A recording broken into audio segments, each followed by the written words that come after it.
इसलिए तो आम आदमी है, ये कुछ होता ही नहीं, ना विक्ट्री कुछ होती है ना डिफीट कुछ होती है, होती ही नहीं सर। एरिस्टोक्रेसी बस यहीं पे नियम को बदल देती है, कहती है खेल चल रहा है, एवरीथिंग इज अ गेम। और जब एवरीथिंग इज अ गेम तो या तो विक्ट्री होगी या डिफीट होगी। ये जिंदगी को बहुत सीरियस ले लेता, बहुत सीरियस, बहुत, इसीलिए तो उससे बहुत कुछ नहीं मिलता। ये इतना सीरियस ले लेता है जिंदगी को, अरे बाप रे, भैया भैया देखो भैया, देखो भैया बेइज्जती, अब दिल्ली तैयारी करने जा रहा हूं भैया, बेइज्जती ना होने पाए भैया। हिंदुस्तान में कोई बहुत सारे माँ बाप ऐसे हैं जिनके जो अपने बच्चों को, अब लड़का 12th कर लिया, अब उन्हें पता है कि 12th के बाद अगर ये यहां रहा शहर में तो ये बुलेट निकालेगा सुबह 7 बजे और फिर बुलेट के आगे लिखाएगा महाकाल, और फिर चश्मा वश्मा लगा के, रेबैन ओबैन चश्मे लगा के गुड्डू पंडित की तरह शहर में घूमेगा गर्ल्स कॉलेज के टाइम पे और मार खाएगा और बेइज्जती कराएगा। तो 12th के बाद सारे माँ बाप लड़कों को कह देते हैं इंजीनियरिंग के, तुम जाओ कोटा जाओ, जाओ कोटा जाओ, तैयारी करो इंजीनियरिंग, जाओ डॉक्टर बनो।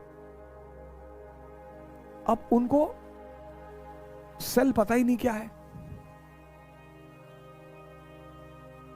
माइटोसिस मियोसिस तो बहुत दूर की बात है, उनको सेल नहीं पता, कोशिका भेज दिया कोटा में, जाके देखो क्या भीड़ लगी हुई है, तो आप भागे चले आ रहे हो, कहां जा रहे हो, बोले भैया इंजीनियर बनने जा रहे, भेज दिया। वहां 3-4 साल रहे, फिर 3-4 साल बाद प्राइवेट से कहते बीए भी कर ले, पापा कह रहे थे कि प्राइवेट से बीए भी कर लो, मान लो अगर नहीं हुआ तो, पापा को पता है मानना क्या हो, पापा को पता है उसमें कुछ मानना वानना नहीं है।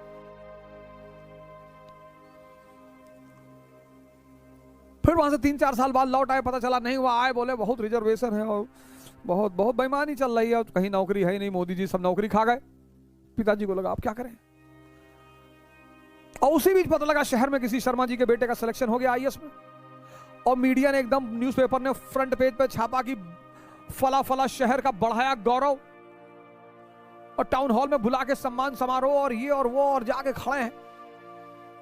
और पिताजी को लगा कि अब बहुत सही मौका आया है, पिताजी भी अपने बच्चे की तरफ पलटे कि तू हमारे फैमिली का सिकंदर, तू भी हमारा नाम रोशन कर, जा दिल्ली।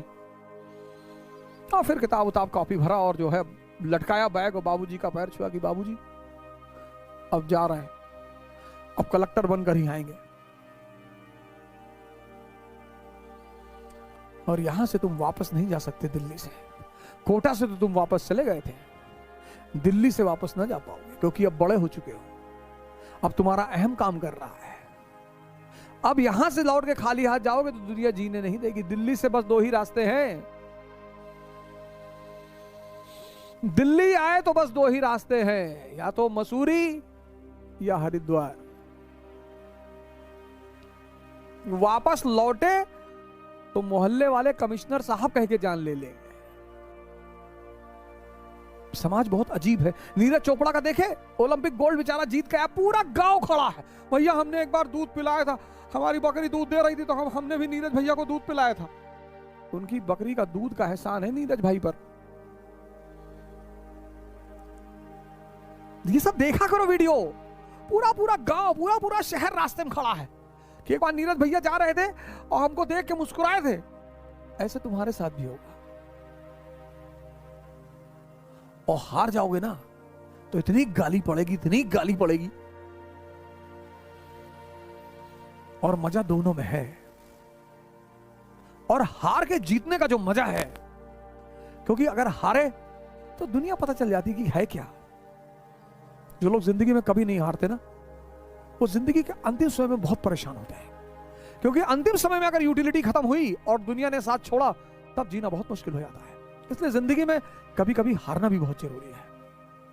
तुम बस जिंदगी में एक चीज छोड़ना छोड़ दो, विक्ट्री और डिफीट, तुम्हारी जिंदगी की 70% चिंताएं अपने आप खत्म हो जाएंगी।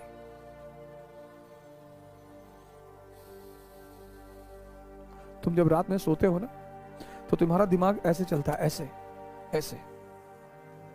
जब लेटते हो बिस्तर पर तुम्हारा दिमाग ऐसे चलता है, ऐसे। तो पहला फेस ये है कि आईएएस बन गए, मंत्री जी की बेटी शादी हो गई, गांव में सब लोग गए हैं, पैर पे लेट गए हैं, पूरी दुनिया वाह वाह कर रही है, तो तुम बड़ा चौड़े होकर लेटे रहते हो जब ये वाला फेस का सपना चलता है। तो फिर सेकंड फेस का सपना चलता है कि आईएएस नहीं बने, पापा घर से भगा दिए हैं, गर्लफ्रेंड छोड़ के भाग गई है, गुरुद्वारे के सामने बैठ के खाना खा रहे हैं, और तुम फिर सिकुड़े हुए सोते हो। तुम मुझे किसी आदमी को सोता हुआ दिखा दो, मैं बता दूंगा कौन से फेस का सपना चल रहा है। और यही, इसलिए तो अरिस्टोक्रेसी उसके नियम है।